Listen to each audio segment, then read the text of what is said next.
Big tech builds its own cheerleader media, according to The Guardian. Silicon Valley's biggest players are no longer just courting the media, they're building their own. Instead of facing tough questions from independent reporters, CEOs like Alex Karp, Mark Zuckerberg, Elon Musk, Sam Altman, and Satya Nadella are flocking to friendly podcasts, YouTube shows, and in-house outlets that treat them like visionaries, not subjects of scrutiny. Andreessen Horowitz has launched its own Substack, an expanding media arm, promising, quote, a single place where founders acquire the legitimacy and momentum they need to win the narrative battle online.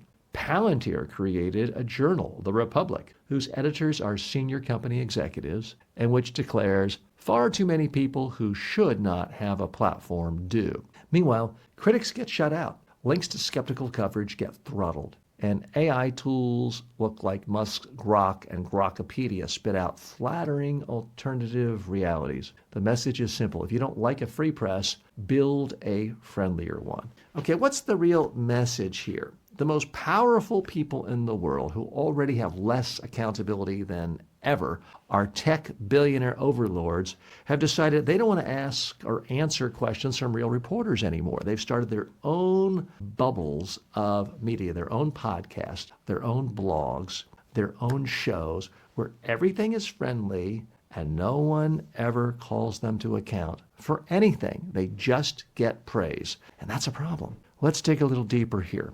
One of the worst offenders of this is the All In podcast, and I've listened to it occasionally. It's David Sachs, our AI wizard, czar for the Trump administration, Jason Calacanis, a longtime chronicler of all things digital and technology, and a couple of other shrewd investors. It's not that they should not be allowed to have a podcast. I'm not suggesting that. But I do think it's a problem when someone like Elon Musk, who is undoubtedly one of the most powerful people in the history of the world, not just now, but in the history of the world, when you can write a check for $250 million, get someone elected, and then that person turns over the keys to the entire government to you to hire and fire anyone you want, that's power none of us have ever really seen before. So what happens now if you write a question to the press department, to the media department of Tesla, and say, I'd like to interview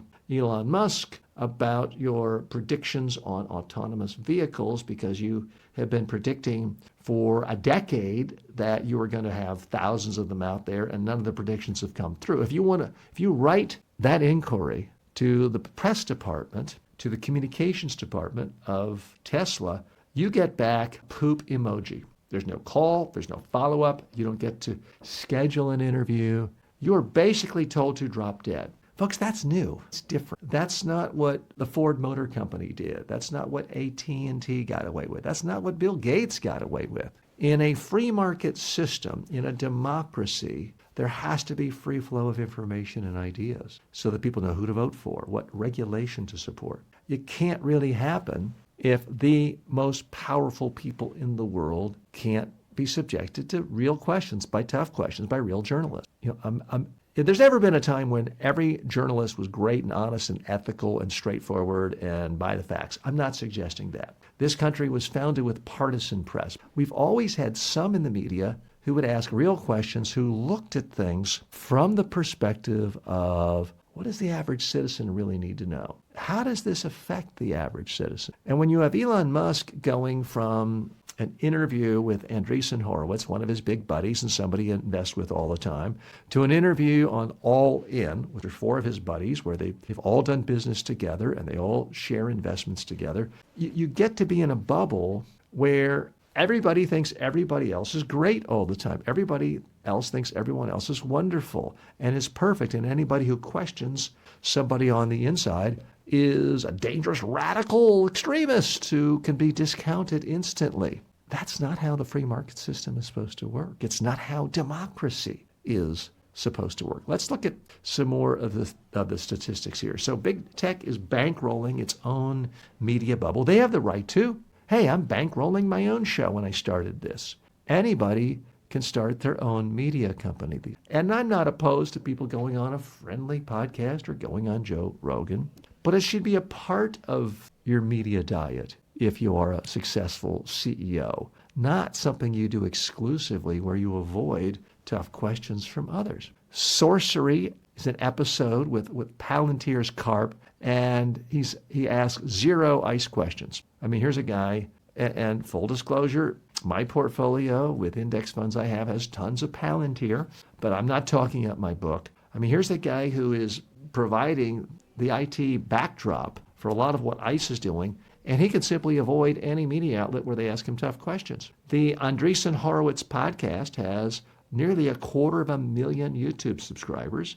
Okay, good for them, but why can't the people who make the most money and have the most power in our society still take questions from serious journalists? So we've gotten to the point where if you are a journalist for Wired or TechCrunch and you ask a serious question, these tech overlords can simply say, well, you're biased, you're unfair, you're despicable, and I'm not even going to grant you my presence. I'm not going to give you an interview. There's a real problem for that. And it's all becoming very incestuous. Musk favors Lex Fridman and Joe Rogan over an independent press because Joe Rogan, I'm not his biggest hater, but you could say almost anything to Joe Rogan, make up anything, make any prediction, especially if you're Elon Musk. He'll be like, wow, isn't that interesting? Wow, that's cool. He'll buy almost anything from you if you are a big tech billionaire. And he never, ever, ever seems to say, okay, 5 years ago, you'd said in 2 years, there'll be 10,000 autonomous driving vehicles on the streets of New York City or wherever. That didn't happen. Why not? He never asked the tough questions like that. And that's the problem if the only place you go is the so-called friendly media, because it means you're not accountable. And when you're not accountable to do anything you want. If you believe in democracy, if you believe in free market capitalism, if you believe in a republic form of government, almost any form of government,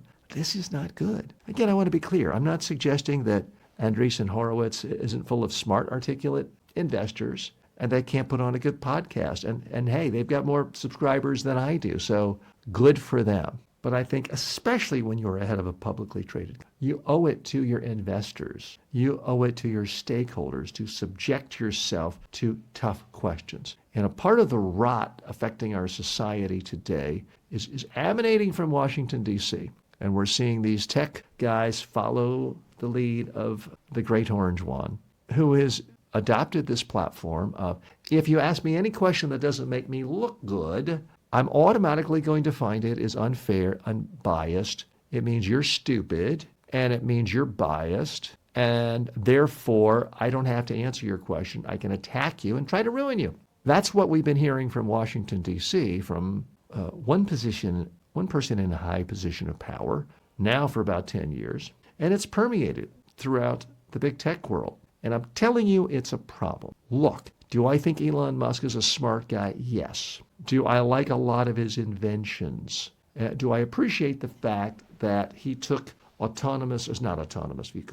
vehicles from kind of a joke and made it the whole industry into a real, yes, I do. But nobody deserves to get away without tough questions. I take your questions right here every day. You can post a question right now when you're watching this, and I try to answer every single question. And compared to Elon Musk, I have no power. So why can't we go back to a point where very wealthy men, and it's mostly men, but occasionally women, CEOs of publicly traded companies, took the public part of that a little more literally and viewed themselves as being responsible to the public and answering questions that the public would want to know the answer to. And that's where journalists come into play. Are there bad journalists occasionally? Sure.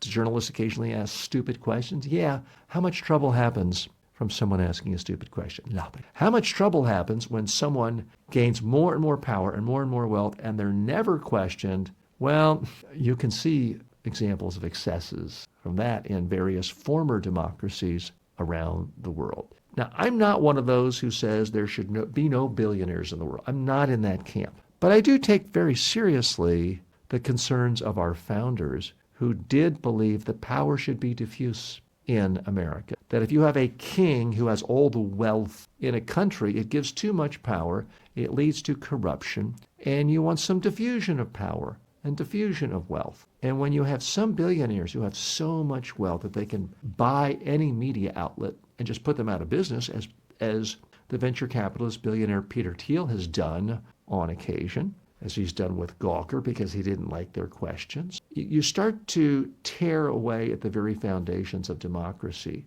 which is the sense that everyone has equal rights. Not everyone's equal. Not everyone gets an equal size home, but everyone should have an equal say. Everyone should have the same right to vote and same fundamental rights. And if at some point billionaires can buy everything, buy off everyone, control the media, and never face any tough questions, it really could spell the end not only of democracy, but of capitalism. And that, my friends, is what scares me as a sane, sensible centrist.